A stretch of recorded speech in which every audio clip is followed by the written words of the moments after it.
this morning, we are also following the assassination that sent shockwaves across the country. Again, Turning Point founder Charlie Kirk shot and killed while holding an event talking to thousands of college students at Utah Valley University. The manhunt still underway in Utah. Mike Beau joins us now from the live desk with more on this. On the run, the FBI with an update right now. Let's listen in. All day yesterday, through the night last night, investigators from the State Bureau of Investigations, from county, from city agencies, the university, our federal partners with the FBI, the ATF, and many others. Those are just a few of the people that we have involved in this. I'd like to thank all of them for their strong work. Through all that work last night, we were able to make a few breakthroughs. We were able to track the movements of the shooter. Starting at 11:52 a.m., the subject arrived on campus, shortly away from campus. We have tracked his movements onto the campus, through the stairwells, up to the roof, across the roof to a shooting location.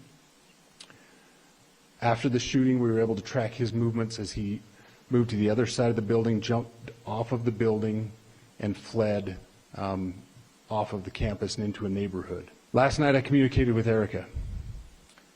The family's devastated. As a commissioner of public safety, as a father, as a husband, I can only imagine what that family's going through. The heinous event that happened yesterday is not Utah. This is not what we're known for. Over the past several weeks, we've seen this state come together to help families in mourning, come together as a community to show what Utah is known for a state of character, of service, of camaraderie, of a neighboring feel. We will not stand for what happened yesterday. We are exhausting every lead. We have every officer invested in this, every investigator, every local agency. The outpouring of support from the law enforcement community has been astounding.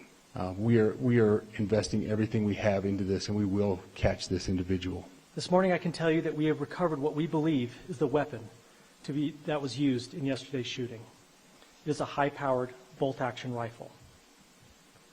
That rifle was recovered in a wooded area where the shooter had fled. The FBI laboratory will be analyzing this weapon. Investigators have also collected footwear impression, a palm print, and forearm imprints for analysis. Now, I understand there are a lot of questions about motive. I assure you that all leads, tips are being fully investigated.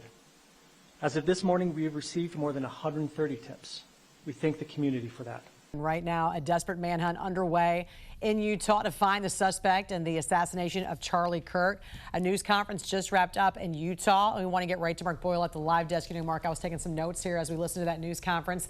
The FBI had some pretty big revelations, some new information about the suspect. A couple of things that stood out to me. We know the shooter came onto campus just before noon, and investigators were able to track his movements where he jumped off a building and ran into, and I say he, they didn't say if it was a he or she, right. The suspect ran into a nearby neighborhood, so they canvassed that neighborhood going door to door. But one thing I thought was interesting, Mark, was that they said they had a clear picture of that suspect, but they were not going to release it, which makes you wonder if they're close to closing in on a person. What else have you learned? Well, clearly they don't want to tip off everyone just yet. They have these images. If it's not from the closed circuit TV on campus, it will be from those Ring cameras, as you talk about in the neighborhoods, Jan, because he went through a neighborhood and everyone has those cameras now. The newest information from the FBI news conference is that they have those pictures. They know who the suspect is.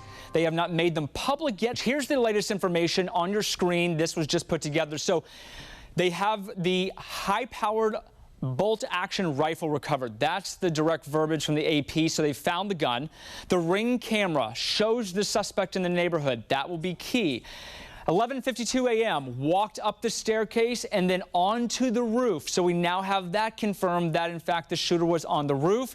After the shooting, they say he jumped off and then ran to nearby neighborhoods. This all happened at the Utah Valley University there in Orem, Utah. That's where Charlie Kirk had been speaking at a campus event attended by maybe 1,500 to 2,000 people is the estimate right now.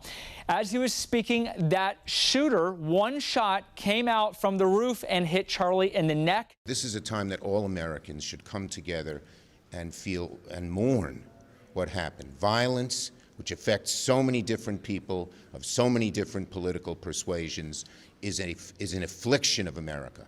And coming together is what we ought to be doing, not pointing fingers of blame. A couple things I think need to be said, and I'm sure all of us would express it in our own way. Yesterday was a tragic day for America. Charlie Kirk was assassinated. From a Republican point of view, he was one of the leading voices in the MAGA world. He organized campuses to spread conservatism. On our side of the aisle, we saw him as a great force. I think Democrats, whether they agreed with him or not, understand that this is not the way you have discourse in the country. And we're just here as a group to say America cannot govern itself this way. We all have to speak with one voice and find the person who did this and bring them to justice. I also, like my colleagues, want to make very clear that there is no place for this political violence. And you think about Charlie Kirk's wife today, you think about those little babies that are never going to know their dad growing up. And I can't help but think about what's happened in Minnesota this summer. Same thing, right? A madman killing our former Speaker of the House and her husband, gunning them down in their house, killing, attempting to kill another legislator, 8 bullets through him, 9 bullets through his wife. That all happened in our state. And the next one, I'm going to yet another funeral on Sunday of a little 10-year-old girl named Harper, gunned down. Well, they weren't politicians, these were kids, while they were praying in Mass. Fletcher's funeral was last weekend. We were all there. The manifesto was political. It was all-purpose. The shooter was a all-purpose hater against every side, every which way.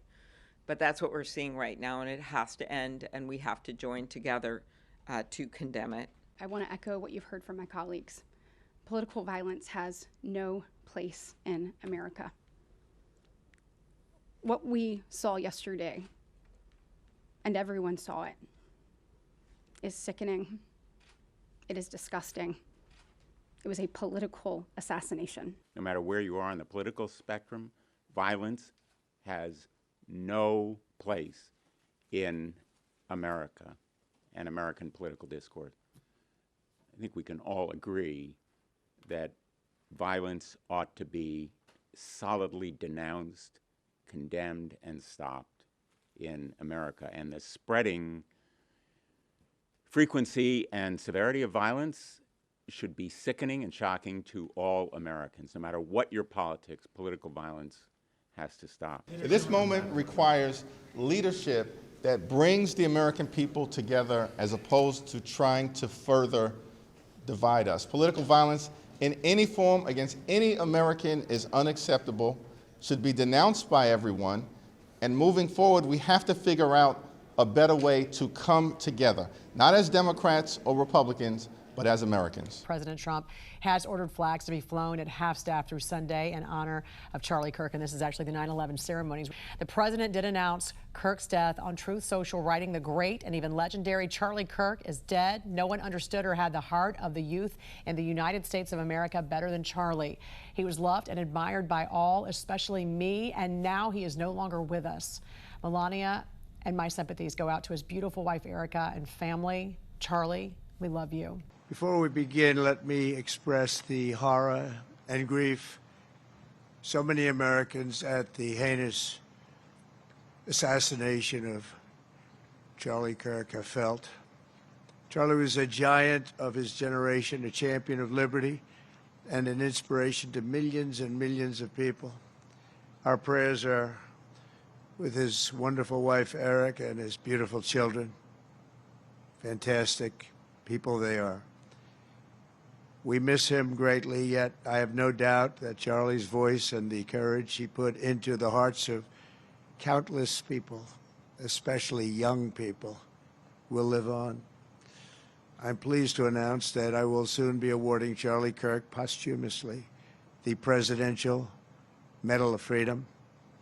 The date of the ceremony will be announced, and I can only guarantee you one thing, that we will have a very big crowd, very, very big. Charlie Kirk transformed American politics as we know it, starting with the youngest voters in America.